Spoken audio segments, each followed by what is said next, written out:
清晨一起发生于住宅的火灾。啊！是住宅用火灾警报器，快把瓦斯炉关掉！怎么还有声音啊？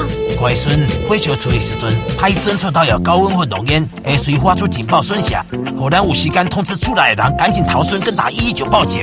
没错，而且自己动手装，便宜又方便。安装助警器，安全无波比。请购买附有合格标示之产品，并记得定期更换电池哦。